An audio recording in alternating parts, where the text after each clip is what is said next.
table. Une émission proposée par Hype FM.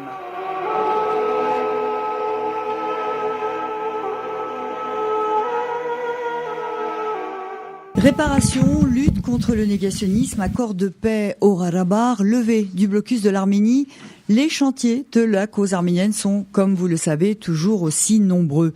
Nombreux aussi sont les succès remportés depuis 1965 et la création des premiers comités de défense de la cause arménienne. Mais au fil du temps, la Turquie a elle aussi renforcé son arsenal pour faire échouer les combats menés. En vain, très souvent, et on ne dressera pas la liste des succès remportés, mais cela n'est pas suffisant car chaque étape franchie mène vers de nouveaux combats. Vous l'aurez compris, nous allons ce matin parler cause arménienne à l'occasion du dîner organisé la semaine prochaine à Paris, dont l'invité d'honneur sera le catholicos Aram Ier, qui est devenu en quelque sorte la figure emblématique de la question des réparations en déposant une plainte officielle pour la rétrocession par la Turquie du catholicosat de Sis et des biens afférents. Nos invités sont elles aussi des figures incontournables de ces combats. Je reçois aujourd'hui Harut Mardirosyan du CDCA France, bonjour. Bonjour. Charles Papazian de la FRA France Europe Occidentale, bonjour. Bonjour. Et Mourad Papazian ce matin au titre de membre du Bureau mondial de la FRA Tachnak Soutioun, bonjour. Bonjour. Alors nous allons débuter cette émission par une présentation pratique. Où trouve-t-on des comités de défense de la cause arménienne? Cette question s'adresse à vous, Harut Mardirosyan, à vous, Mourad Papazian. Dans le monde entier, les comités de défense de la cause arménienne sont présents dans 30 pays à travers le monde, sur tous les continents, en Europe, au Moyen-Orient, sur l'ancien continent, dans les anciennes républiques soviétiques, sur le continent américain, en Australie. Donc partout où des communautés arméniennes sont structurées et là où il faut défendre effectivement la cause arménienne, on retrouve effectivement des comités de défense de la cause arménienne, des ANC, Armenian National Committee, qui sont organisés comme ici en France, mais aussi avec des bureaux de professionnels un peu partout, qu'on a structurés avec le temps, alors que le combat pour la cause arménienne se complexifiait. Alors précisément, Harut Mardirosyan, dans quelle ville? Paris, évidemment, vous en êtes le représentant, mais aussi pour l'Europe. En termes de bureaux. En termes de bureaux. En termes de bureaux, il y a un bureau essentiellement pour l'Europe à Bruxelles, qui coordonne l'action de l'ensemble des pays européens, qui va jusqu'aux pays baltes, enfin tous les pays qui sont membres de l'Union européenne ou du Conseil de l'Europe. Nous avons également un bureau à Moscou, qui lui coordonne l'action pour la Russie et un certain nombre d'autres pays de l'ex-URSS.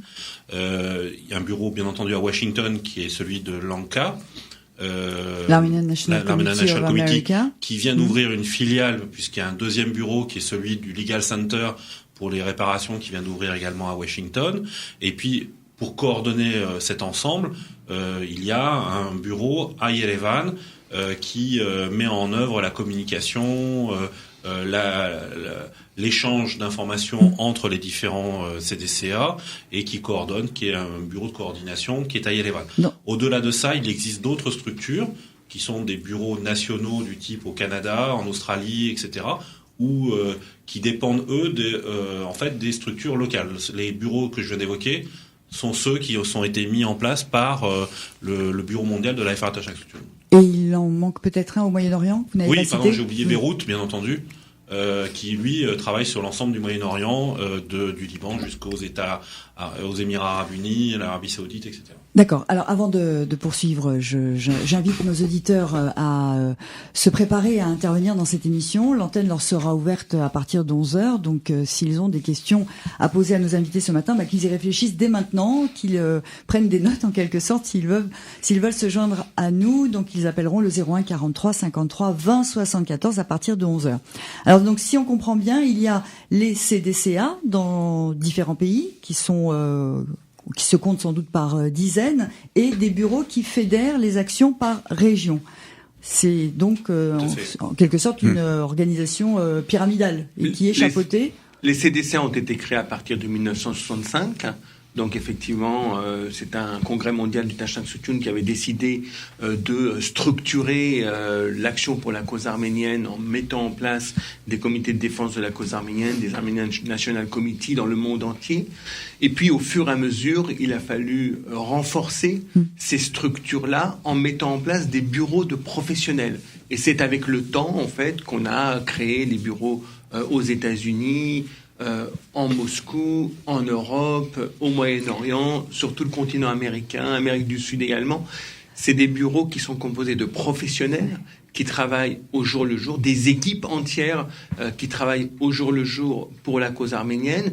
C'était absolument nécessaire à partir du moment où la Turquie s'enfermait dans son déni, complexifiait elle-même toute la négation et le négationnisme du génocide arménien.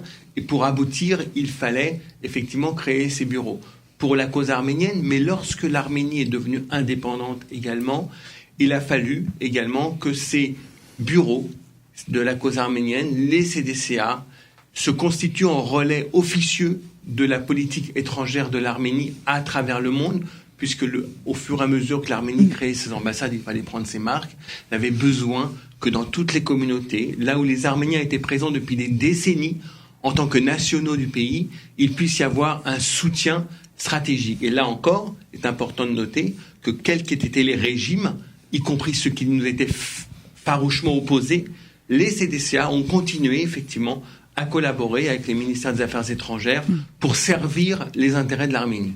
En quelque sorte, une diplomatie souterraine, on pourrait dire, officieuse. Et de complément. Et de complément, ce qui est important. Alors donc, c'est important de dire que ce sont des professionnels qui viennent en quelque sorte épauler, vous soutenir, parce que vous, messieurs qui êtes des militants de la cause arménienne, vous faites partie de cette immense armée de bénévoles que compte la nation arménienne, qui ont eu besoin un jour de passer, vous l'avez dit, Moulad Papazian, à l'étape supérieure face à l'intransigeance de la Turquie. Alors ces permanences, ces professionnels qui sont donc payés, comme leur nom l'indique, pour cela il faut des fonds. D'où ce dîner organisé, non pas au niveau national, il a lieu à Paris, mais à l'échelon international, Moulad Papazian. C'est le 4e dîner, puisque Absolument. Le premier avait eu lieu à Genève, le second avait eu lieu déjà à Paris, le 3e avait eu lieu à Dubaï, et le 4e a lieu donc à Paris de nouveau le samedi prochain. L'objectif, c'est de rassembler effectivement des grands donateurs du monde entier, de Russie, du Moyen-Orient, d'Arménie, d'Europe, du continent américain, effectivement pour collecter en fait un fonds de soutien à la cause arménienne qui permettra effectivement non seulement de financer ces dizaines et ces dizaines de professionnels de la cause arménienne, mais également de financer les actions, mais également de permettre effectivement à notre action, à notre combat, de pouvoir se payer les services de professionnels, de cabinets, d'avocats.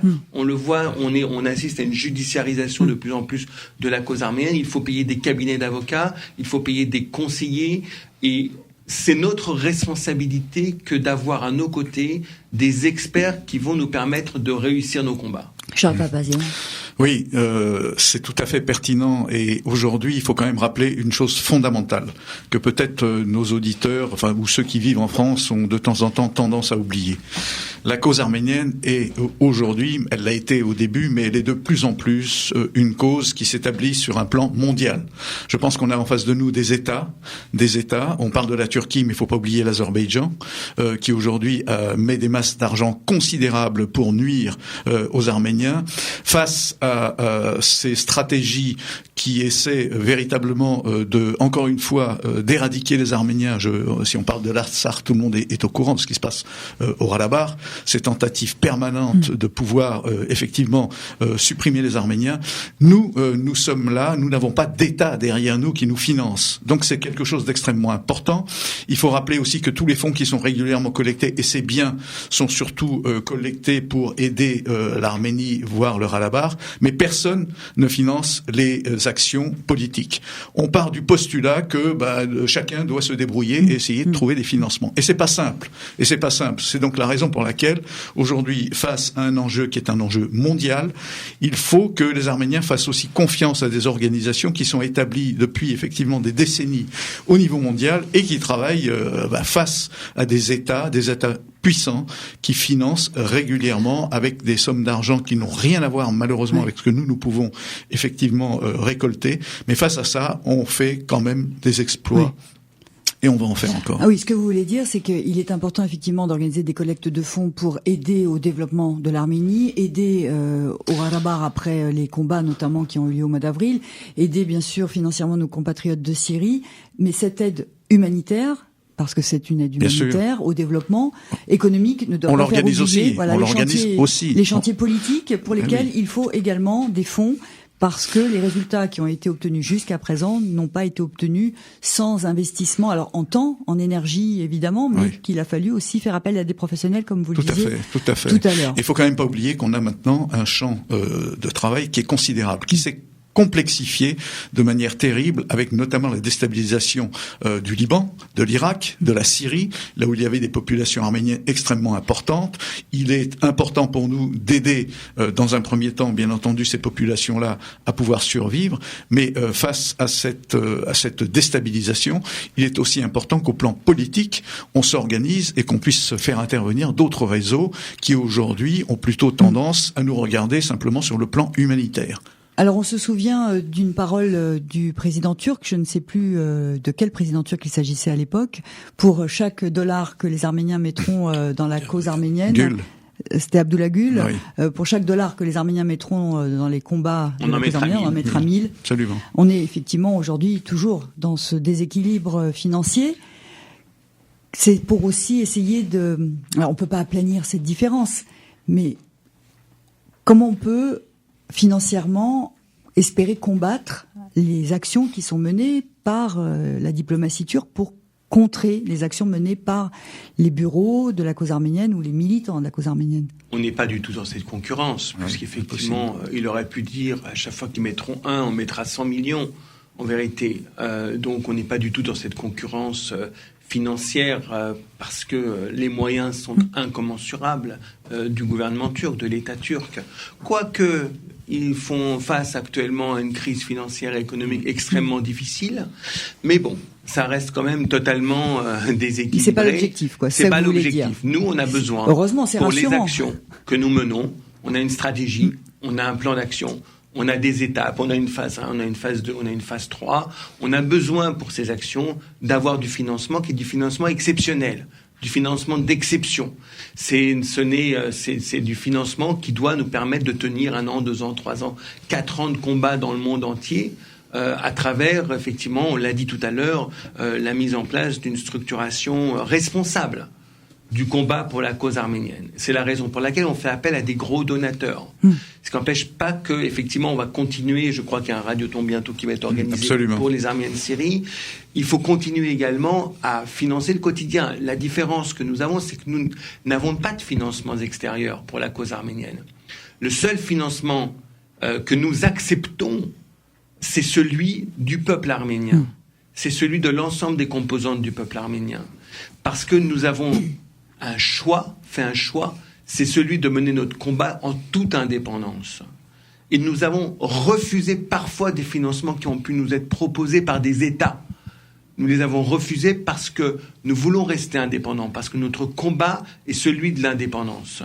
Et il est hors de question, à un moment donné, de céder à quelque tentation que ce soit, et elles ont pu être grandes, d'accord, d'accepter un financement extérieur. Non.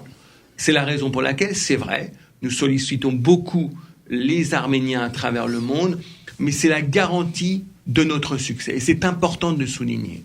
Alors on va passer maintenant au concret de cette cause arménienne. Quels sont les grands chantiers qui sont lancés ces dernières années, qui sont encore sur les rails?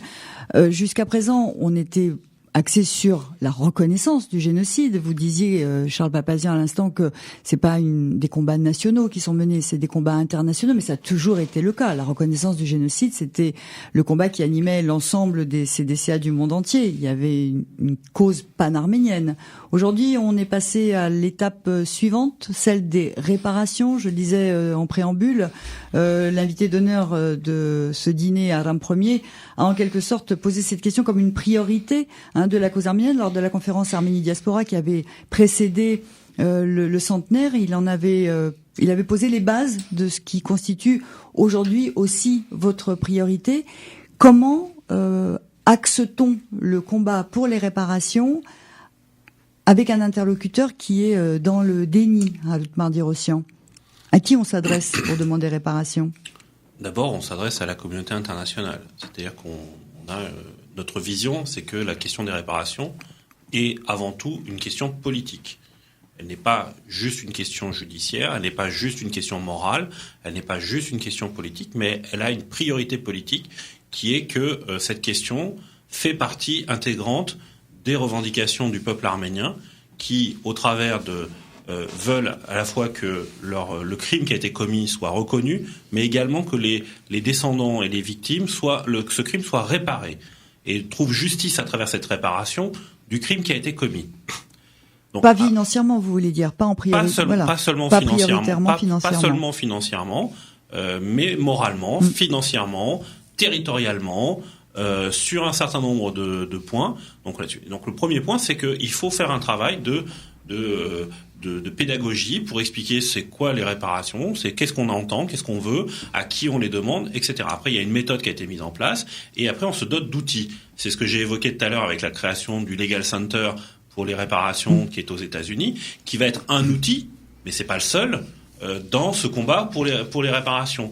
Cet outil va permettre justement, parce que les États-Unis ont, et c'est pour ça que le choix a été fait de le mettre à Washington, c'est aussi une réflexion qui avait été engagée, c'est que les États-Unis possèdent une forme de justice extraterritoriale qui permet aux États-Unis de condamner des entités, on l'a vu dans d'autres cas pour des histoires de blanchiment, où des entités comme BNP Paribas ou d'autres ont été condamnées aux États-Unis pour des choses qui ne se sont pas passées aux États-Unis, mais entre l'Europe et par exemple l'Iran. Et donc, ils ont une forme d'extraterritorialité qui permet effectivement de pouvoir poursuivre aux États-Unis un certain nombre de personnes, d'entreprises turques ou etc., qui détiendraient des biens qui appartiennent aux Arméniens. Donc ça, c'est un des volets, mais ce n'est pas le seul volet de cette question des réparations qui, pour reprendre votre question, est indéfectiblement lié également à la question de la reconnaissance. L'un ne va pas sans l'autre et les deux doivent aller de concert. On le voit, vous avez évoqué en ouverture ce qui se passe actuellement en Égypte, où on est sur la voie de la reconnaissance. Cette reconnaissance par un des plus grands États du monde arabe aujourd'hui va être un poids politique important pour faire pression sur la Turquie pour qu'elle-même vienne à la table des négociations et admette qu'il faut qu'elle répare ce crime de génocide. Donc il y a dans cette résolution du Parlement égyptien, si elle parle de reconnaissance, elle est indéfectiblement liée à la question des réparations. Alors effectivement, je n'avais pas évoqué cette question, mais dans les informations, nos auditeurs ont pu en entendre parler. Donc effectivement, une résolution va être présentée devant le Parlement égyptien dans quelques jours. On a l'impression que la reconnaissance du génocide par d'autres États fait son chemin en quelque sorte seul, c'est-à-dire que maintenant c'est quelque chose qui est plus simple à effectuer. Ça se fait en parallèle ou qu'est-ce qu'il y a comme non mais justement on a tellement l'impression vu de loin. Il faut pas simplifier ce combat qui est un combat excessivement complexe qui est sans arrêt remis en question. Donc on a un véritable travail. Il a raison, Raoult, c'est un vrai travail pédagogique, mais il faut jamais baisser la garde.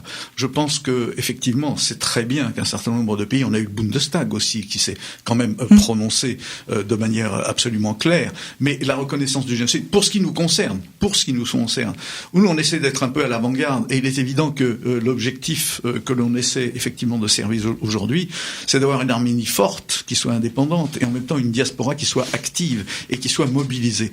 Donc la reconnaissance du génocide, elle a porté pendant des décennies un certain nombre, j'allais dire, de combats, mais nous, ce combat-là, nous le complétons, nous l'intensifions, on essaie d'être à l'avant-garde, parce qu'il est toujours important de pouvoir continuer le travail qui est fait sur la reconnaissance du génocide. Mais quand je parlais de simplicité, c'est parce que depuis quelques temps, plusieurs reconnaissances ont été obtenues, comme si elles étaient, ça avait fait un effet boule de neige. Or, c'est le fruit du travail mené depuis des dizaines d'années. Mais on a l'impression que ça éclot comme ça spontanément. En fait, il y a des moments, c'est jamais spontané. C'est-à-dire que c'est un travail qui est mené au jour le jour depuis des dizaines d'années, effectivement.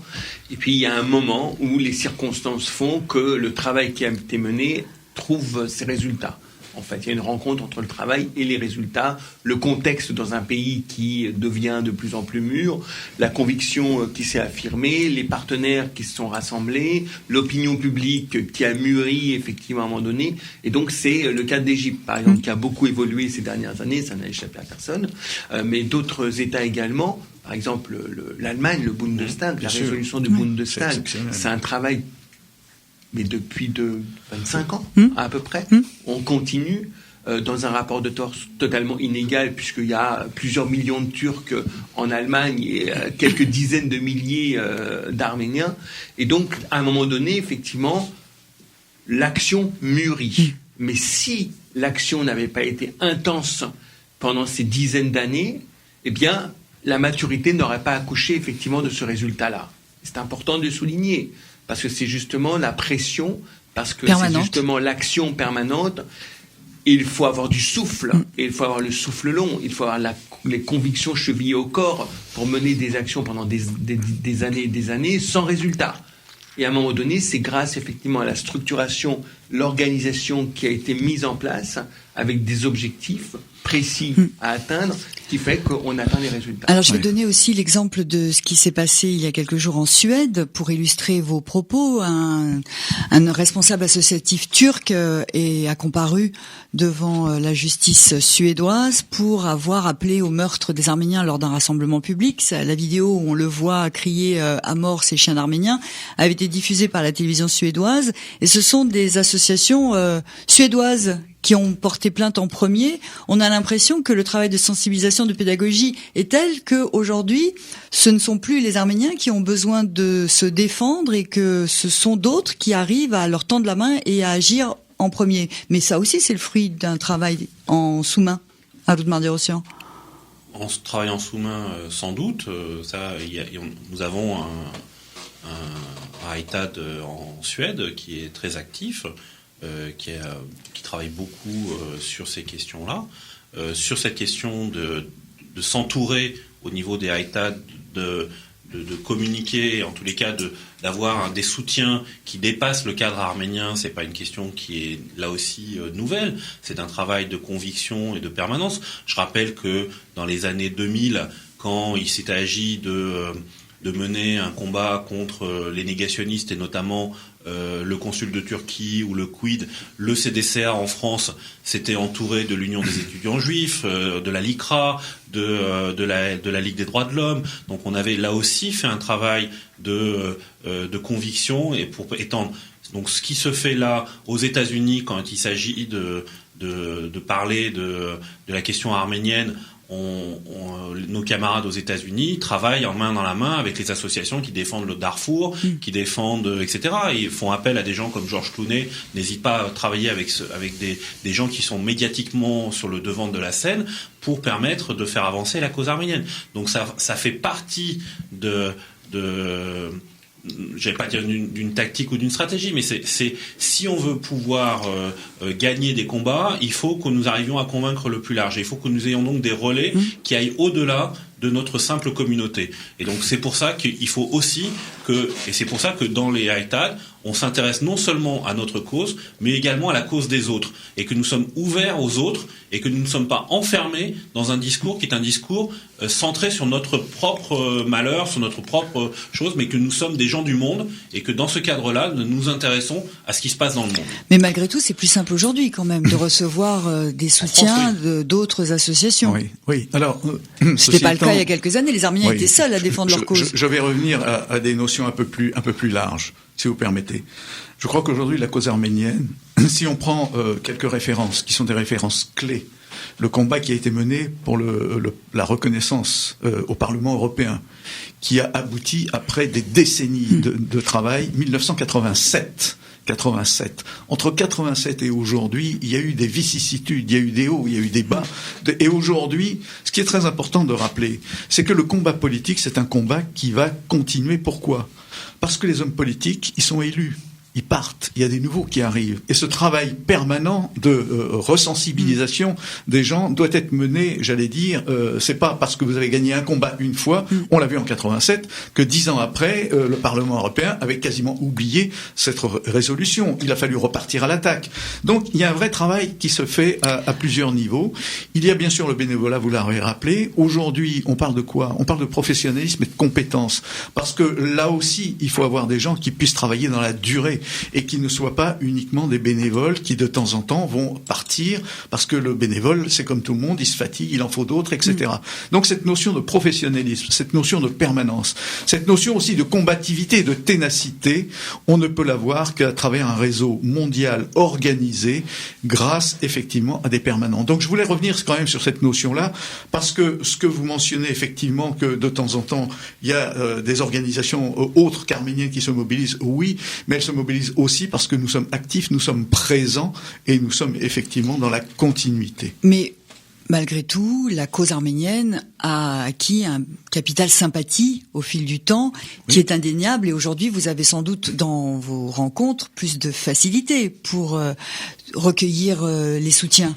Oui, bien sûr, mais c'est justement ce que vient de dire Charles Papassian, c'est justement grâce effectivement à notre ténacité, effectivement au fait que nous avons en continu mené ce travail depuis des dizaines d'années. Donc nous avons réussi à sensibiliser la classe politique, l'opinion publique, des associations, la société civile, des artistes, des relais d'opinion, des ONG, effectivement. Vous avez raison de le souligner, au fur et à mesure, effectivement, que sur un certain nombre de combats, par exemple, la reconnaissance du génocide arménien, mais également la pénalisation de la négation du génocide arménien, mais également la question de la Turquie, puisqu'on a à Bruxelles, depuis le début des années 2000, un bureau dont une grande partie de l'action est de travailler auprès des institutions européennes et le Parlement européen contre l'entrée de la Turquie, de cette Turquie dans l'Union européenne. Et ça paye, puisque là, il y a quelques jours, effectivement, le Parlement européen s'est prononcé pour le gel des négociations d'adhésion. Nous avons fait de grandes manifestations au moment de l'ouverture des négociations à Bruxelles, à Luxembourg, un peu partout dans le monde. Et puis, la poursuite de ce combat s'est traduite dans l'organisation de relations, de présentations, de conférences, de dossiers, de conférences de presse, etc. Il y a d'autres sujets sur lesquels nous avons réussi à gagner la sympathie également de l'opinion publique. La question du Haut-Karabakh, par exemple, où tout le monde vit ça comme une injustice. De vouloir obliger cette population à revenir sous le joug de l'Azerbaïdjan, c'est inadmissible, c'est vécu comme une injustice. Et puis il y a eu le 100e anniversaire du génocide arménien et Harut Mardirosyan est bien placé pour en parler puisqu'il a été un des principaux organisateurs du 100e anniversaire la mission 2015. En France, la mission 2015, avec Alexis Govsian, avec Michael Kazarian, avec Rafik Krikorian, avec de nombreux amis. Ils se sont mobilisés et nous avons réussi avec le CCAF à faire de 2015 en fait un formidable moment d'information, de sensibilisation, d'histoire et de vérité dans le monde entier. Dans le monde entier. Et ça a été un moment de vérité exceptionnel. Et je dois dire que ça a été un accélérateur 2015 pour notre cause.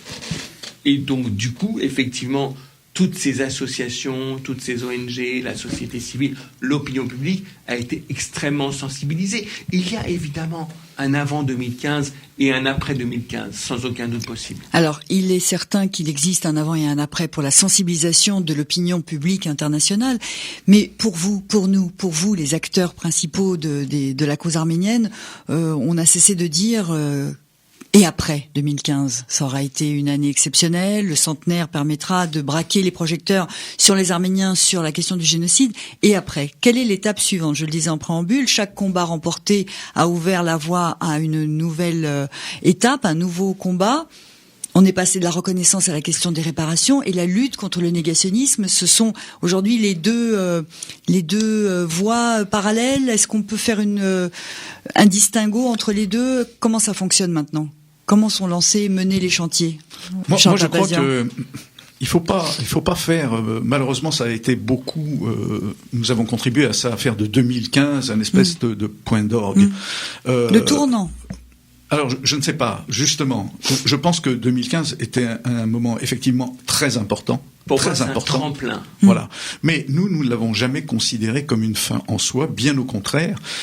Effectivement, c'est une occasion de pouvoir rebondir, de pouvoir utiliser, j'allais dire, la plateforme internationale que ça nous a donnée en termes de visibilité, de manière à pouvoir effectivement poursuivre de manière différente la cause arménienne. Donc là, je crois qu'il ne faut pas se leurrer. 2015, on espérait beaucoup, bien entendu. Tout le monde espérait que la Turquie allait enfin bouger. Bon, il n'en est rien. Malheureusement, elle reste effectivement durablement bloquée sur ce déni. Mais ceci n'enclenche absolument pas de démobilisation de la part des Arméniens. Et ce qu'il faut absolument rappeler aujourd'hui, c'est que nous, avant 2015, on savait très bien que le combat n'allait pas s'arrêter. On a quand même deux axes de travail extrêmement importants. Il nous faut une Arménie forte, il nous faut une Arménie indépendante. Notre combat est aussi axé sur le travail que l'on doit faire en soutien à l'Arménie. Mais au-delà de l'Arménie, il y a aussi la diaspora. Et la diaspora aujourd'hui nécessite également un travail de fond sur lequel nous allons nous investir de manière extrêmement importante parce que l'un et l'autre ne peuvent pas vivre indépendamment. On ne peut pas imaginer une diaspora sans Arménie, on ne peut pas imaginer aujourd'hui l'Arménie sans les relais actifs. J'allais dire, l'exemple, tout ce qu'on a décrit ici, l'Arménie n'étant pas indépendante, quand elle était encore sous le régime soviétique, qui est-ce qui a mené les combats ? Il est bien entendu que c'est la diaspora. Oui. Donc ce travail-là doit perdurer, il doit continuer, il doit même s'intensifier. Et je crois que là, il faut absolument être clair. On a besoin aussi d'une diaspora forte, d'une diaspora organisée, mais pas n'importe comment. Là aussi, il faut chasser les vieux démons qui consistent à dire il nous faut quelqu'un qui dirige l'ensemble de la diaspora mondiale. Je pense que ça, c'est une hérésie, parce qu'on voit bien que les cultures dans les différents pays du monde ne sont pas les mêmes. Non, par contre, il y a des formes beaucoup plus astucieuses et intelligentes. On va peut-être pas en parler aujourd'hui, c'est pas le sujet. Mais pour répondre à votre question, les réparations, c'est dans l'ADN de la FRA. Je veux dire, Azadangar et Miatsial, ça veut bien dire quelque chose. Donc la FRA, depuis le début, veut mener le combat sur ce terrain-là, mais il y a des étapes. Et les premières étapes, c'était quand même la reconnaissance du génocide, avec tous les aléas et les vicissitudes que nous avons rencontrées. Ce combat-là va continuer, mais pour nous, il est évident que maintenant, il faut passer à l'étape qui est les réparations, mais en même temps, vous voyez bien que la diaspora arménienne est sous pression, le Liban, l'Irak, la Syrie, il y a des places fortes ici de populations arméniennes qui aujourd'hui sont déstabilisées. Donc on a un travail. Et puis il y a l'Artsakh, on vient d'en parler, le Karabakh. On ne peut pas laisser, j'allais dire, le peuple arménien partir à volo. Donc ce travail-là, nous devons aussi l'intégrer dans le combat pour la cause arménienne. Concrètement, la question des réparations. Si on reprend l'exemple d'Aram Ier qui a déposé une plainte auprès de la justice turque pour obtenir la rétrocession du Catholicosat de Sis et les biens lui appartenant, la plainte a été sans surprise déboutée. Concrètement, par quel biais peuvent être portées ces réparations ? Je pense que le Catholicos s'attendait à ce que la plainte soit déboutée. Évidemment. Oui. Je pense que le Catholicos savait que c'était pas en Turquie qu'il allait obtenir justice. Mais en dehors des États-Unis dont vous nous avez parlé à votre Mardi-Rossian. C'est que la démarche, elle se poursuit. C'est que la démarche, elle a été calculée comme celle-là. C'est-à-dire que maintenant que ça a été débouté en Turquie, il est en train de porter l'affaire devant la Cour européenne des droits de l'homme. Donc la CEDH, dont mais qui rendra son jugement et qui peut-être contraindra justement, sur la base des documents qui auraient été amenés, la Turquie à rendre raison. Mais ma question, elle porte sur la méthode que vous employez, parce que le Catholicos a peut-être les moyens d'agir sur ces biens qui lui appartenaient. Quelles sont les autres bases concrètes sur lesquelles des actions de ce type, quitte à ce qu'elles soient déboutées, peuvent être menées auprès de la justice turque, dans un premier temps, pour ensuite passer à une multiplication des plaintes ? Sans qu'elles soient on a dit qu'on travaille avec énormément d'organisations, mais par exemple ce que fait le collectif 2015 qui répertorie les biens nationaux arméniens pour pouvoir ensuite les réclamer, c'est une démarche qui est également là-dessus. Le travail que nous faisons pour mettre en lumière que l'arbitrage international du président Wilson est toujours d'actualité aujourd'hui et que les terres qui sont de l'arbitrage sont bien celles qui appartiennent au peuple arménien et que donc à partir de ces éléments-là, il faut qu'il y ait un dialogue politique pour que ces terres soient restituées au peuple arménien. Et pour cela, ça veut dire d'engager un dialogue politique non seulement de conviction, de pédagogie, au sein des parlements nationaux de chacun des pays, pour que ces parlements nationaux, ces hommes politiques partout dans le monde, puissent prendre conscience que, oui, les Arméniens ont des revendications territoriales à l'égard de la Turquie, et qu'ils entendent bien les mener à bout. On a mis en exergue quelque chose cette semaine où, au bout de 35 ans de réclamations, etc., des territoires ont été rendus entre la Hollande et la Belgique cette semaine, et de manière tout à fait pacifique. Donc ça veut dire bien que la restitution territoriale, c'est un chantier politique qui se discute entre pays, entre nations, mais ça signifie aussi qu'il faut qu'il y ait un éveil des consciences, que le peuple arménien a des revendications à porter là-dessus, et une base juridique qui est une base incontestable, qui est celle de l'arbitrage de Wilson. Mais là, on parle déjà réparation, restitution territoriale. Les étapes, il y en a d'autres pour obtenir réparation. Oui, il ne faut pas non plus qu'on laisse croire ici qu'on va se lancer tout de suite sur un combat dont l'issue est visible. La notion de réparation, c'est un marqueur politique fort, et le geste du Catholicos Aram Ier est aussi un marqueur politique fort. Mais on ne peut pas les multiplier, ces gestes ? Pardon. Je pense qu'il ne faut pas non plus se lancer en faisant tout et n'importe quoi.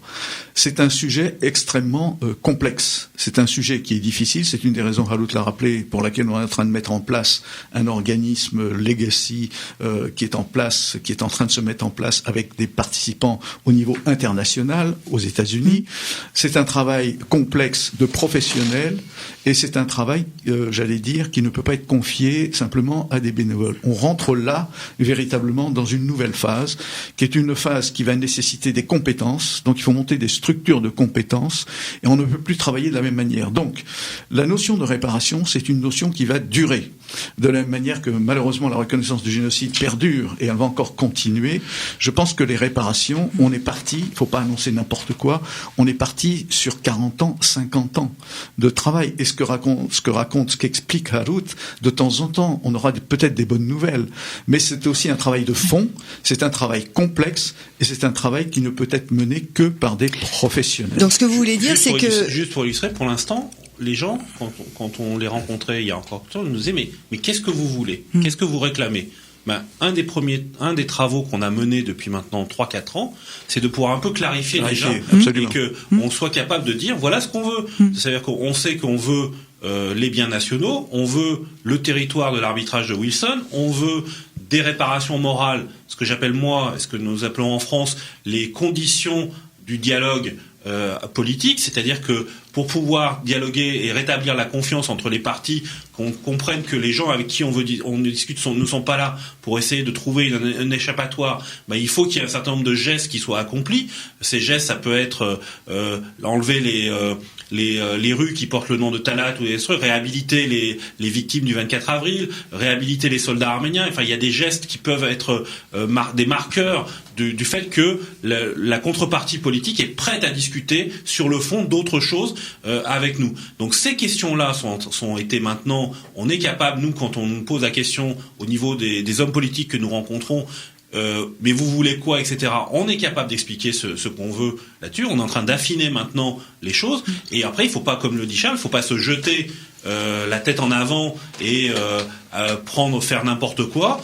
Donc c'est pour ça aussi que nous avons une structure internationale structurée qui fait que chaque action est mûrement réfléchie, mûrement discutée. Les étapes, on sait qu'on n'obtiendra peut-être pas la grande victoire immédiatement, mais qu'on aura des petites victoires qui feront leur chemin et qui feront les petites sources, aboutiront au grand fleuve. Donc concrètement, ceux de nos auditeurs, par exemple, qui s'interrogeraient sur les possibilités d'action aujourd'hui, ils peuvent pas, avec un titre de propriété qu'ils auraient pu sauver pendant l'exil, porter plainte contre la Turquie pour obtenir réparation. Ce type d'action ne sera pas mené en class action, j'ai envie de dire, de façon collective, dans les médias. On peut pas préjuger de rien. Oui.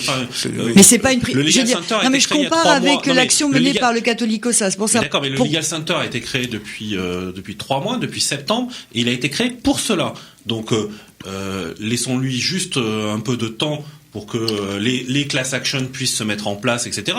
Si vous me demandez si aujourd'hui, ce matin, il y en a déjà une qui est ouverte, je vous dis non, il n'y a pas eu encore. Voilà, c'est juste pour comparer avec l'action menée par le Catholicos. Si Aram Ier, en tant que Catholicos, mène une action individuelle, j'ai envie de dire, entre guillemets, même si c'est au nom d'une institution, est-ce que ça signifie que d'autres personnes peuvent intervenir sur le même terrain auprès de la Turquie et qu'elles se retrouveraient comme ça face à une multitude de plaintes concernant des biens dont les Arméniens ont été spoliés? Oui. Est-ce que c'est judicieux? C'est la question. Aram Ier a une légitimité à le faire. Une légitimité se repose effectivement sur une légitimité pour mener son action. Il a commencé à la mener, ça va être très compliqué, ça va prendre beaucoup de temps. On se rend compte effectivement que cette question des réparations, là aussi, va se complexifier et que pour avoir la possibilité de la mener à bien, il fallait qu'on l'aborde de manière stratégique et non pas de manière globale, en réalité. La question des réparations, comme l'a dit Charles, elle fait partie de l'ADN du Tâche Taksouti depuis 1919, en vérité. Mais là, il faut la structurer. C'est la raison pour laquelle le Tâche Taksouti a créé le Legal Center, qui va s'occuper que des réparations. Effectivement, s'entourer effectivement des juristes les plus compétents, des personnalités les plus compétentes pour mener cette action de manière stratégique, avec des étapes, avec des phases, avec des objectifs, coordonner les actions individuelles, mener les actions collectives, intégrer l'action du Catholicos à Aram Ier dans la stratégie globale. Et donc on part là, effectivement, comme l'a dit Charles Papassian, il a raison, pour une quarantaine d'années d'action, une cinquantaine d'années d'action. C'est évident. Structurée. Quand on dit que les CDCA ont été créés en 1965, 60 ans. Ça fait combien de temps? Ça fait 52 ans, 51 ans. Voilà. Donc, on passe à cette étape-là. La difficulté, Hasmik Papassian, que vous soulignez en réalité en pointillé dans vos questions, c'est que nous sommes sur tous les fronts. Nous sommes sur tous les fronts. Nous sommes sur les fronts de la reconnaissance du génocide, les fronts de la réparation, les fronts de la pénalisation de la négation du génocide, les fronts de l'entrée de la Turquie dans l'Union européenne, les fronts du Radabar, les fronts de l'Arménie.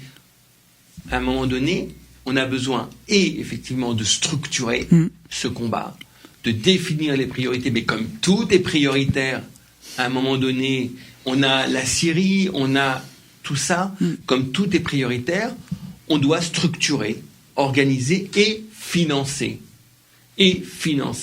Parce que comme je l'ai dit tout à l'heure, notre financement est indépendant. Il provient des sources du peuple arménien, sous toutes ses composantes. Et donc, on a cette difficulté-là en face de nous, c'est qu'on se sent responsable de tous les dossiers. Et donc, il faut les mener parce que, vous avez posé la question, on en est où sur l'entrée de la Turquie dans l'Union européenne? On en est où sur l'action pour l'indépendance du Radabar? On en est où sur... Et vous avez raison. Et donc, c'est tous ces dossiers qu'il faut pousser en même temps. Alors j'invite nos auditeurs à se joindre à nous en posant leurs questions, en apportant leurs commentaires, en composant le 01 43 53 20 74. Donc n'hésitez pas à nous appeler dès maintenant et vous poserez votre question à l'antenne 01 43 53 20 74. Alors ça donne le tournis quand on entend Mourad Papazian faire la liste de tous les combats qui sont menés de front. Je voudrais revenir à celui mené contre l'entrée de cette Turquie-là dans l'Union européenne. Vous le disiez, une résolution a été adoptée par le Parlement européen il y a quelques jours demandant le gel des négociations si la Turquie devait rétablir la peine capitale, la peine de mort, car elle entrerait totalement en violation avec les fondamentaux de l'Union européenne. Je vous vois hocher la tête, Harout Mardirossian. Il n'y a pas la condition de la peine capitale. Le gel est immédiat. Il n'y a pas de condition que si la Turquie, le gel est immédiat. C'est-à-dire c'est-à-dire que la demande de gel du Parlement européen n'est pas soumise au fait que la Turquie rétablisse ou pas la peine de mort. Ils ont pris acte du fait que la Turquie avait franchi un certain nombre de limites dans le traitement démocratique de la Turquie. Pour moi, il est marqué que si la législation revenait à la peine capitale, cela devrait entraîner un gel immédiat des relations de l'entrée de la Turquie dans l'Union européenne. Si vous voulez, c'est pas la question. C'est que la demande a été faite, mais que le point en dessous, c'est que si la Turquie adoptait ça, de toute façon, de facto, il y aurait arrêt des négociations. Alors, c'est un souhait. Mais sans attendre cette mesure-là, aujourd'hui, les négociations sont gelées. Alors la question, elle portait pas évidemment pas sur mot pour mot sur la résolution, mais la question que je voulais vous poser par rapport à ça, c'est comment on fait émerger la question arménienne au milieu de tout ça, parce qu'aujourd'hui la Turquie tue ses propres citoyens, elle procède à des violations des droits de l'homme telles que effectivement cette résolution est adoptée, que les États commencent à réfléchir pour négocier avec la Turquie concernant les migrants. Comment on arrive encore à faire survivre les questions arméniennes dans ce tumulte ? Écoutez voir, moi je ne vais pas parler de la survie des questions arméniennes, parce que le vrai sujet, c'est le jeu ambigu. Alors le terme est peut-être un peu fort, mais le jeu que mène la Turquie face à une Europe qui est une Europe aujourd'hui politiquement faible. On est aujourd'hui dans un chantage permanent exercé par la Turquie, notamment avec l'afflux des migrants, tout le monde le sait, ce que je dis là n'est pas un scoop. On a cette Turquie-là qui sans arrêt sort son joker en disant écoutez, si je fais pas ce que je veux, j'ouvre les barrières et vous allez être inondés par les migrants. Oui. Et on a face à ça une Europe qui aujourd'hui, malheureusement, est dans une situation politique extrêmement défavorable. Donc face à cet enjeu, avec en plus la Russie qui est montée en puissance, ça aussi c'est pas un scoop, on le voit bien sur ce qui se passe en Syrie, avec les attaques extrêmement fortes qui sont menées avec l'appui de la Russie. Le nouveau président américain qui va arriver, qui va avoir sa stratégie, qui va se mettre en place, je ne suis pas sûr que ce soit défavorable à la Turquie. Donc on est là dans un jeu politique mondial dans lequel, effectivement, les Arméniens ici peuvent sembler bien loin. Mais on a aussi des députés, on a Galo Paylan au moment où je vous parle, qui lui aussi a une épée de Damoclès sur la tête. On a un certain nombre de limites qui ont été largement franchies par la Turquie, et ça n'empêche pas les pays de continuer à dialoguer et à expliquer que oui, bon, la Turquie a des difficultés temporaires, mais attendez, où va-t-on ? La Turquie, elle est hors norme. Et quand je dis hors norme, je ne parle même pas des droits fondamentaux de ses citoyens, mais elle a absolument violé un certain nombre de choses qui aujourd'hui devraient mettre cet État au banc des nations. Et ça n'est pas le cas. Donc, répondre à la situation des Arméniens aujourd'hui, c'est quand même compliqué. Ça ne veut pas dire qu'il faut baisser les bras, ça ne veut pas dire qu'il faut pas continuer, mais vous voyez bien que le travail, c'est quand même un travail politique, c'est un travail qui doit s'établir au niveau mondial, parce que c'est pas uniquement en intervenant à Bruxelles qu'on va malheureusement aboutir à quelque chose. Donc là, il y a des leviers qu'il va falloir réactionner, qu'il va falloir continuer à travailler. Quand vous voyez tous les journalistes qui sont en prison, tous les députés, les Kurdes qui sont aujourd'hui la cible directe de l'État turc, et malgré ça on continue à dire oui, bon écoutez, l'État turc a des excuses. Voilà la situation dans laquelle concrète où nous devons vivre aujourd'hui. Moi je dirais que ok, c'est difficile, c'est très compliqué, mais on va continuer, il n'y a pas de problème. Mais en même temps, les Arméniens sont là pour dire on vous alerte sur cette situation depuis des dizaines d'années. C'est ce que j'allais vous dire en fait. C'est exactement ce que j'allais vous dire. C'est que en fait aujourd'hui, nos contacts dans les gouvernements, dans les ministères, à l'Assemblée nationale, au Sénat, que nous avons alerté effectivement depuis 10 ans, 20 ans sur cette question, sur l'orientation que prend la dérive, constate que nous avions raison. Constate que en fait nous n'avons pas fait de propagande à leur encontre, à leur égard.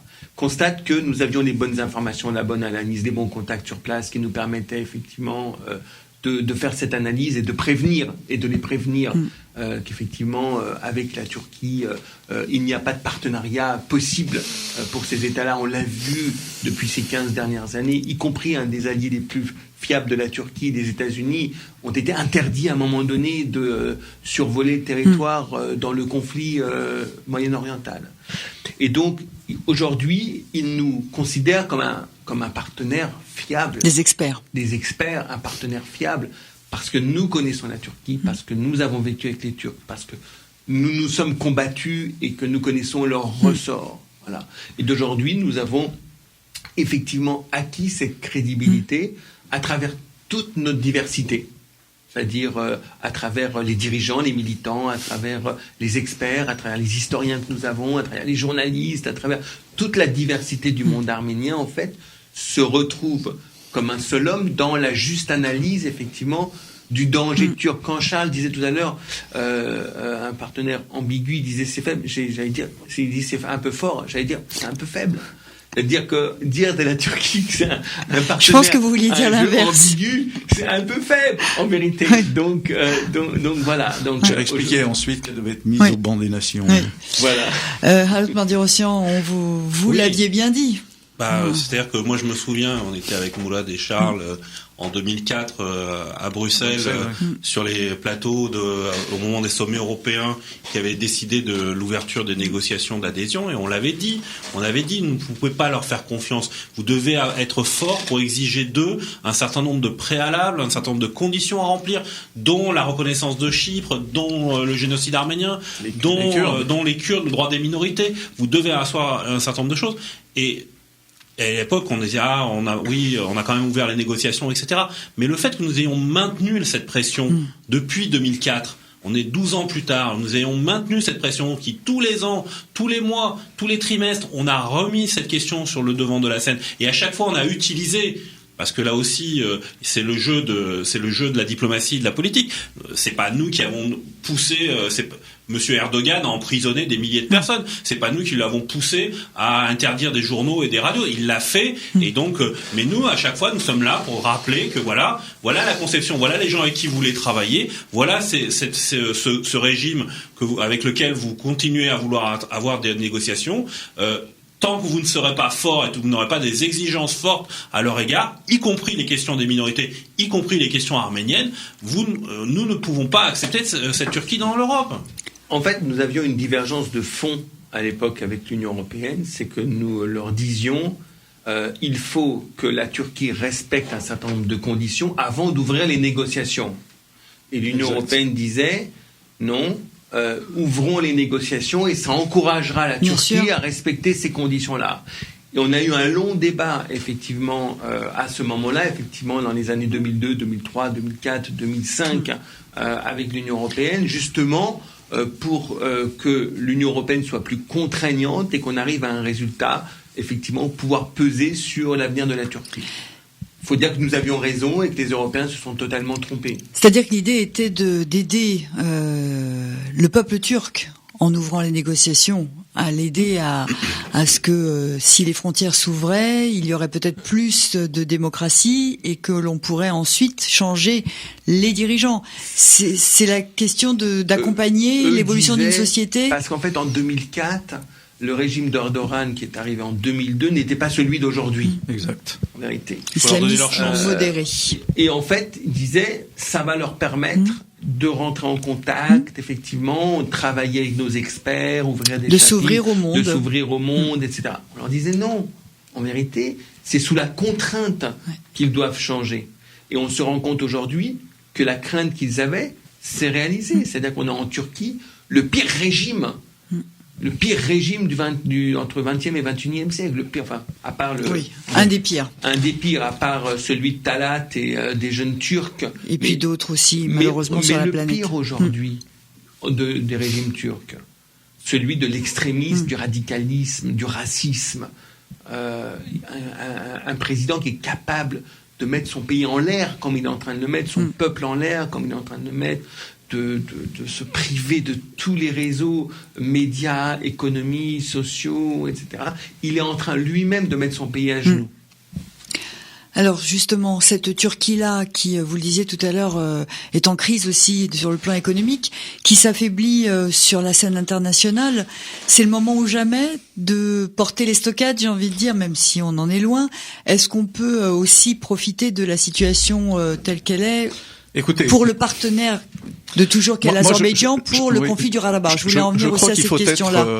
Il faut être, pardon de le dire comme ça, il faut être intelligent dans une situation qui est aussi complexe et aussi difficile. Personne n'a intérêt à ce que la Turquie soit à genoux. On a besoin du peuple turc quelque part, vous avez raison. Et il y a eu des bons espoirs il y a 5-6 ans. Où on commençait à voir des manifestations, j'allais dire populaires, qui commençaient à se mettre en place pour exiger plus de démocratie, plus de liberté. Toutes les manifestations du 24 avril sur la place Taksim, c'était des bons signes, c'était des signes encourageants.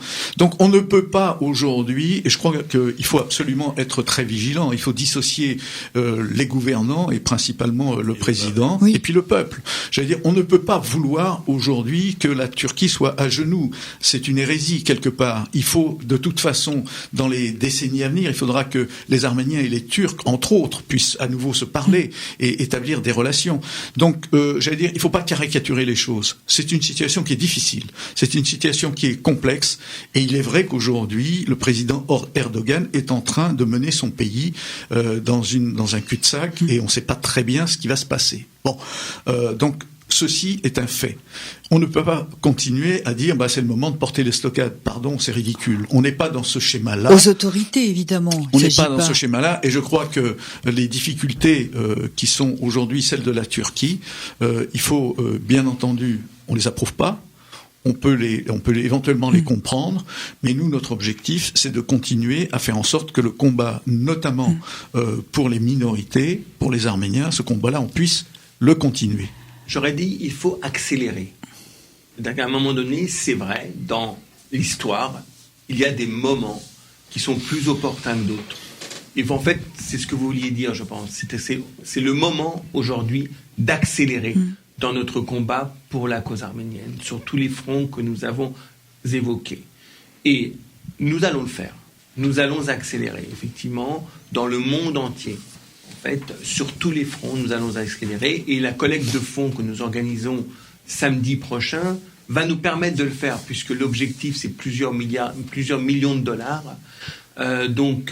Récolter pour structurer, continuer à accélérer, continuer à gagner effectivement ce combat qui ne peut pas être gagné sans moyens financiers. Alors vous l'avez remarqué, nous ne sollicitons pas les auditeurs. C'est à chaque action effectivement son financement. Demain, il y aura effectivement une action sur la Syrie, les auditeurs seront sollicités. Sur cette action-là, nous rassemblons à Paris des grands donateurs qui doivent apporter leur contribution à peu près tous les 3 ans pour permettre effectivement, sur le plan mondial, la cause arménienne puisse continuer à gagner. Alors malgré tout, si parmi nos auditeurs, certains souhaiteraient vous rejoindre et apporter leur contribution élevée s'ils n'avaient pas été sollicités, est-ce qu'il y a un endroit où s'adresser? Toutes les contributions sont les bienvenues. Mais comment vous rejoindre à ce dîner? À qui s'adresser s'ils souhaitent être avec vous samedi prochain? Eh bien, écoutez, c'est pas compliqué. Aujourd'hui, nous sommes très facilement joignables sur les réseaux sociaux. Les numéros de téléphone ici à la radio. Je pense que vous nous transmettrez l'information. Bien sûr.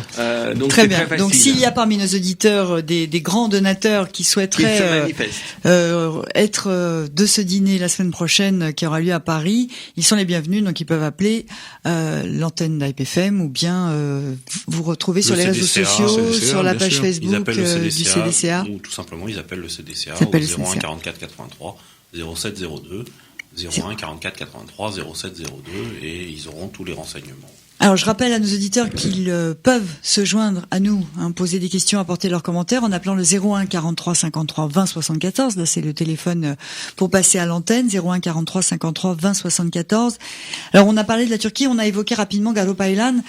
Ça, c'est pas un des combats qui est mené, mais c'est un soutien permanent aussi. Il faut parler aussi de ces hommes, alors de 7 hommes, qui malgré la situation qui se détériore tous les jours, malgré l'emprisonnement de ses pairs députés du HDP, notamment Selahattin Demirtas, donc le fondateur du HDP, n'hésite pas à se mettre en avant, à dénoncer les actes de haine commis contre les minorités. Là aussi, ça fait partie de vos préoccupations, on imagine, au CDCA, à la FRA. Bien sûr, nous sommes en contact avec lui. C'est un grand monsieur qui prend beaucoup de risques aujourd'hui depuis plusieurs années. Qui mène sur place le combat qu'il faut mener. Bien sûr que nous sommes en contact, bien sûr que nous le soutenons, bien sûr qu'il est dans la bonne direction. Il est en danger, tout à l'heure, Charles Pazian le disait, il a une épée de Damoclès sur la tête. Il est en danger tous les jours en Turquie. Il prend des risques considérables. Il prend beaucoup de risques, il a toute notre considération, notre soutien, et il faut faire attention. Là aussi, nous avons alerté des autorités à plusieurs reprises sur le cas Galopaylan, sur le fait qu'il fallait que le gouvernement turc soit également averti que s'il arrivait quelque chose à Galopaylan, il y aurait une réaction internationale très forte. Donc ça fait partie aussi de nos préoccupations, évidemment. Alors, les combats... Et au-delà de Garo Paylan, il y a tous les représentants de la communauté arménienne. Je ne veux pas dissocier. Garo Paylan fait l'objet potentiellement de mesures, mais Selina Dogan, qui est une autre députée arménienne, fait également, elle aussi, elle a vu des menaces, menaces notamment suite dernièrement aux déclarations du président Erdogan, et donc elle aussi, elle peut faire l'objet de mesures d'arrestation, etc. Donc c'est pas la seule, et donc il faut protéger, et notre action vise à alerter les autorités, les élus, pour que leur action ne soit pas leur action là-bas sur place soit pas entravée, et que qu'il soit clair que la France tiendra responsable si jamais il devait arriver quelque chose. Alors dans les combats internationaux qui sont menés depuis des décennies par les bureaux de la cause arménienne, les comités de défense de la cause arménienne, puis les bureaux, il y a eu donc la reconnaissance du génocide, la lutte contre la lutte pour les réparations qui démarre là, qui est le grand chantier du XXIe siècle, j'ai envie de dire, et l'autre combat international, parce que la pénalisation du négationnisme, c'est plus local, j'ai envie de dire, c'est des combats qui sont menés en fonction des législations, même s'il s'agit d'obtenir cette condamnation du négationnisme dans le monde entier, mais l'autre cause internationale pan-arménienne, c'est l'indépendance du Haut-Karabakh.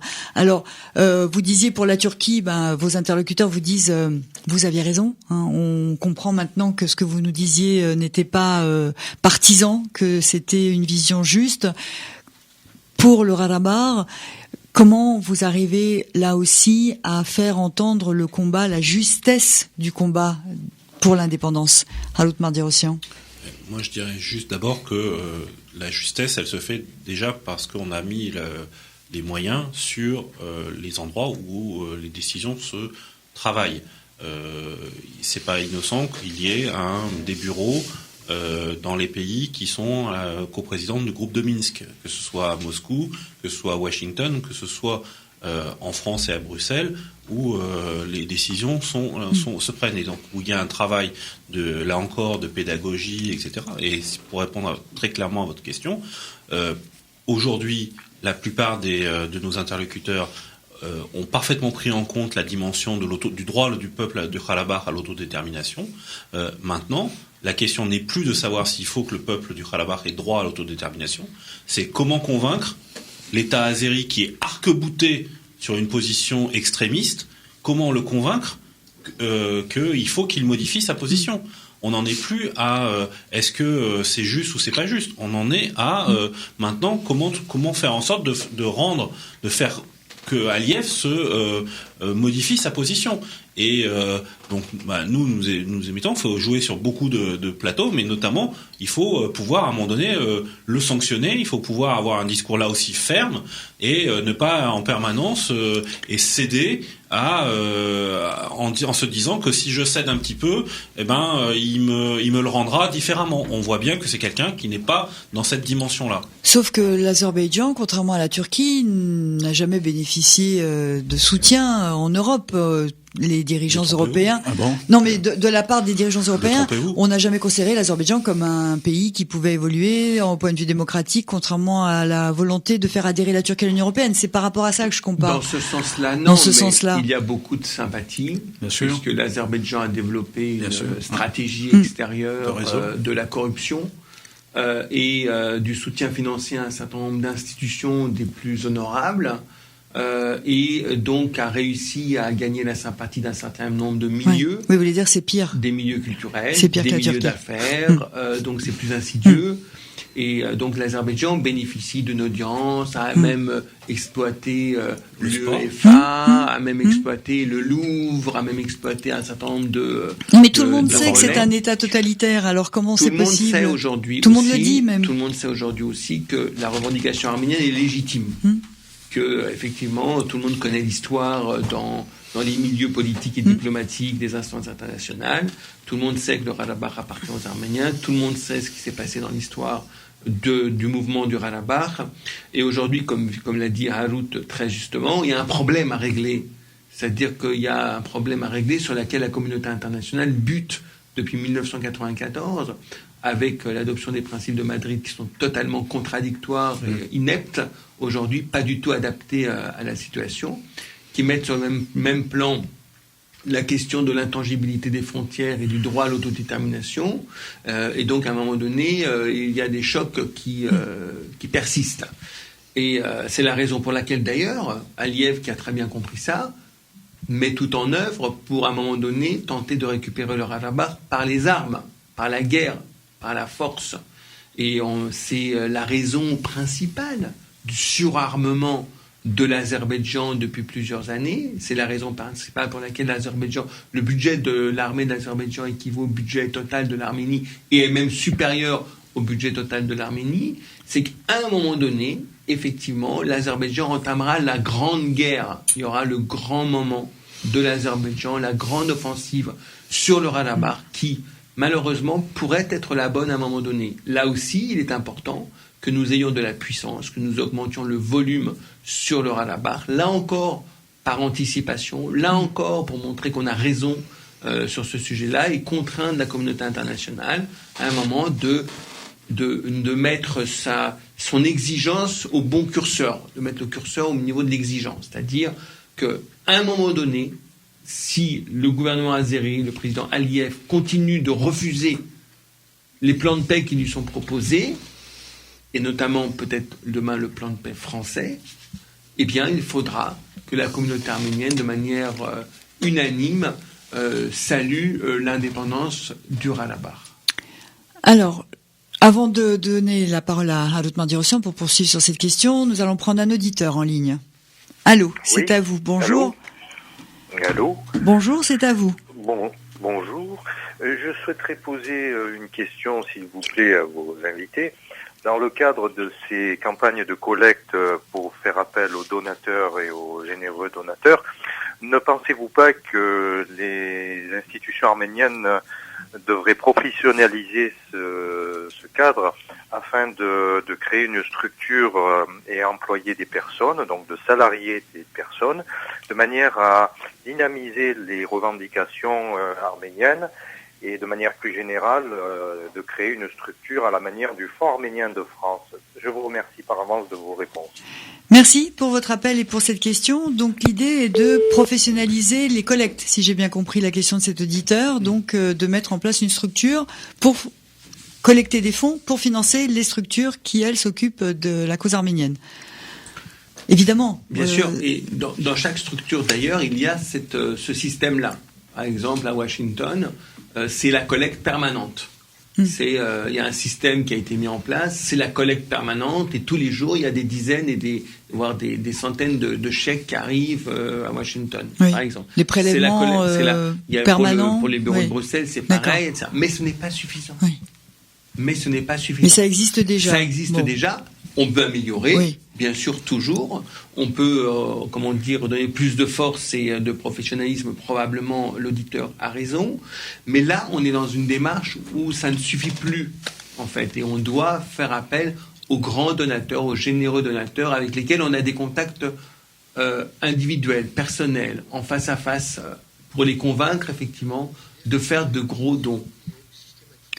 Alors l'idée, ce serait que ces genres de collectes, pour reprendre la question de l'auditeur, que ce type de collecte soit peut-être plus récurrente ou plus étendue. J'ai bien compris la question de l'auditeur qui dit on doit systématiser. Oui. Ça doit faire partie du quotidien. On doit avoir des personnes qui sont dédiées au financement, à l'organisation du financement. Il a raison. Ça se fait en partie, mais il a raison. C'est-à-dire, ça se fait peut-être plus aux États-Unis aussi qu'en Europe. C'est plus dans l'esprit américain. Ça se fait un peu effectivement pour le bureau de Bruxelles, mais vous avez raison. C'est plus dans l'esprit américain. Mais je crois que c'est une bonne idée à laquelle nous avons pensé, mais on a également pensé à obtenir un certain nombre de subventions des institutions européennes, puisqu'il y a des relais là-bas. Là aussi, il y a des bureaux professionnels qui s'en occupent, dont c'est le métier.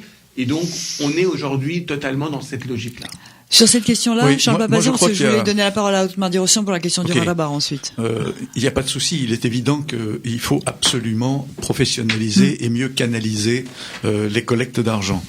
Maintenant, il ne faut pas oublier une chose, c'est que régulièrement, on est confronté à un certain nombre de collectes, j'allais dire, qui se bousculent et qui se percutent et qui font que dans un laps de temps déterminé, je pense là plus à la collecte entre guillemets dite régulière, quand on a effectivement le Fonds arménien de France qui a arrive et qui collecte comme tous les ans au mois de novembre. On a ensuite la Croix-Bleue qui collecte pour sa maternelle à Stepanakert. On a ensuite la Syrie où régulièrement toutes les organisations, l'Église, tout le monde, se focalise régulièrement sur de la collecte d'argent. Donc effectivement, il y a un moment où les collectes d'argent deviennent un peu compliquées à gérer.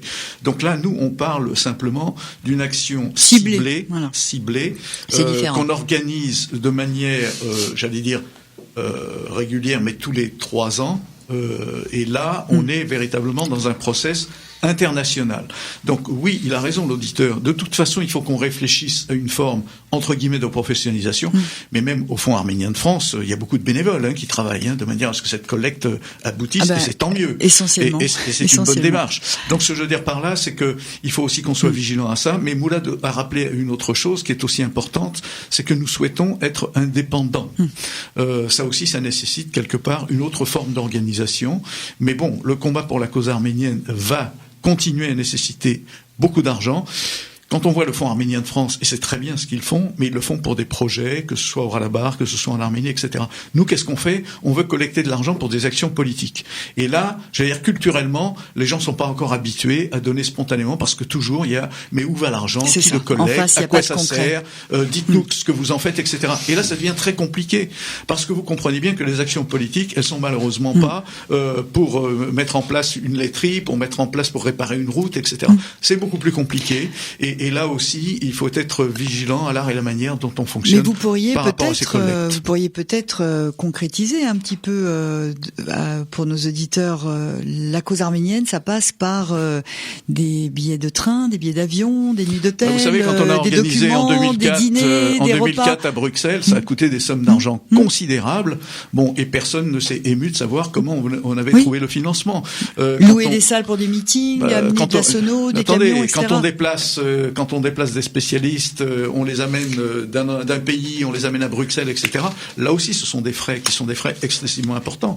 Quand on monte des structures qui vont travailler, comme le rapport qui a été fait pour les réparations, qui a demandé les dossiers. 4 années de travail à des experts, ça demande aussi beaucoup d'argent. Et personne ne se pose la question de savoir comment on a obtenu cet argent. Donc payer tous ces professionnels. Bien entendu. Alors on va conclure dans quelques instants cette émission, mais à l'autre Mardiossan, je voulais revenir avec vous sur la question donc de l'indépendance du Ralabar. Mourad Papazian disait que il fallait maintenant aujourd'hui arriver à faire plier l'Azerbaïdjan pour qu'il comprenne que l'heure n'est plus au recours à la force, mais que les principes qui ont été mis sur la table sont 2 principes antagonistes.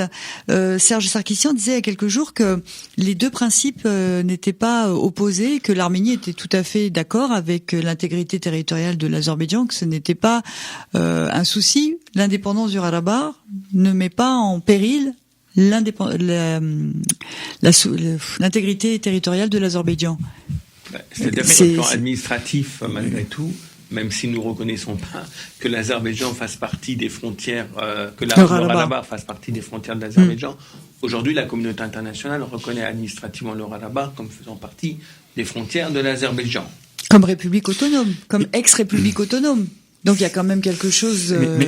Région autonome, si vous me permettez, région autonome. La notion d'intégrité des frontières, du respect des frontières, s'explique parfaitement dans le cadre d'un État de droit. Dont les frontières ont été reconnues par des traités internationaux. Qu'on me sorte le traité qui a défini les frontières actuelles de l'Azerbaïdjan. On pourrait dire la même chose pour la Turquie. Donc aujourd'hui, cette notion du respect des frontières, l'intégrité, elle ne tient pas beaucoup. Donc c'est là-dessus que vous vous battez aujourd'hui. Et la deuxième chose, c'est que le droit des peuples à l'autodétermination, c'est quand même un droit fondamental. Et ce droit-là, il va perdurer. Il existait déjà il y a 1000 ans, et je vois pas pourquoi il va pas continuer à exister. Donc là, on nous oppose 2 notions qui, à mon avis, en ce qui concerne le Ralabar, sont pas tout à fait au même niveau. Mais la Révolution française est un exemple de ce droit des peuples à l'autodétermination, c'est sûr. On va pas ouvrir le chapitre là-dessus. À Mardiossan. De nombreux exemples. Ouais. Les exemples sont nombreux. Non, mais c'est pour dire que. Alors, sur quoi vous vous appuyez ? C'est pas le sujet du jour. Non, moi je voulais. Vous dites dans nos interlocuteurs, on voit bien ce qu'est le régime Aliyev. Oui, bien sûr, il le voit bien. Mais dans un monde dans lequel il y a autant de dictateurs, de gens qui bafouent les droits de l'homme, de régimes autoritaires, etc. Finalement, Monsieur Aliyev en est un de plus, et les gens se disent mais si j'entretiens des bonnes relations avec tel autre ou tel autre, pourquoi je pourrais pas entretenir aussi de bonnes relations avec celui-là qui plus est aime bien faire son petit shopping un peu partout dans les pays européens, qui plus est aime bien organiser un certain nombre, à ses frais, un certain nombre d'événements dans lequel, ce qui m'évite à moi de dépenser de l'argent, etc. Donc c'est tout contre tout ça qu'il faut qu'on lutte, c'est-à-dire de cette facilité que peuvent avoir un certain nombre d'organisations. Moi, on l'a vécu notamment à Haïtat, parce qu'on a beaucoup travaillé sur les manifestations sportives qu'organisait l'Azerbaïdjan, que les fédérations internationales, les fédérations de sport, sont totalement en dehors de tout parce que si on devait organiser des compétitions sportives uniquement dans des pays qui respectent les droits de l'homme, on en organiserait quasiment nulle part. Donc, hormis entre les pays de l'Union européenne, les États-Unis et encore, etc., on en organiserait nulle part. Donc là-dessus, il y a un travail et il y a ce côté. Il faut que nous on arrive à expliquer. Mais non, il n'y a pas que cette question des droits de l'homme, etc. pour l'Azerbaïdjan. Il y a aussi le fait qu'ils mènent une guerre d'extermination et que ça c'est beaucoup plus grave, qu'ils veulent mener une guerre d'extermination contre le peuple arménien et que ça ne mérite pas qu'on leur donne un cadeau en les traitant de la même façon. Eh bien, merci Alout Mardi-Rossian pour cette dernière explication. Mourad Papazian, Charles Papazian, merci à vous aussi d'être venus ce matin nous présenter un peu dans les grandes lignes les grands chantiers de la cause arménienne d'aujourd'hui, ce qui nous attend, ce qui vous attend pour les années à venir, et donc à l'occasion de ce repas qui aura lieu samedi prochain, dont l'invité d'honneur sera Aram Ier, catholicos de Cilicie. On va rappeler peut-être le numéro de téléphone si certains de nos auditeurs souhaitent se joindre à vous, celui du CDCA, Alout Mardi-Rossian. 01 44 83 07 02. Donc appel aux grands donateurs. Ils peuvent appeler également à la radio 01 43 53 20 74 ou vous retrouvez sur les réseaux sociaux pour se joindre à ce dîner collecte international au profit des bureaux de la cause arménienne. Merci à nos auditeurs de nous avoir suivis. Au revoir. Au revoir. Merci, au revoir.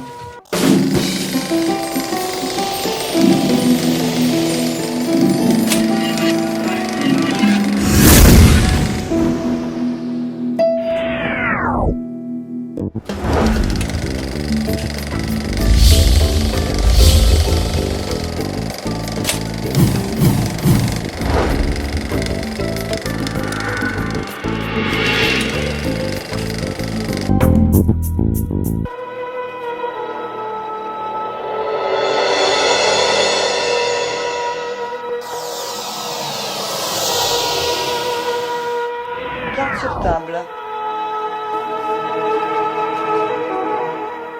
Une émission proposée par Hype FM.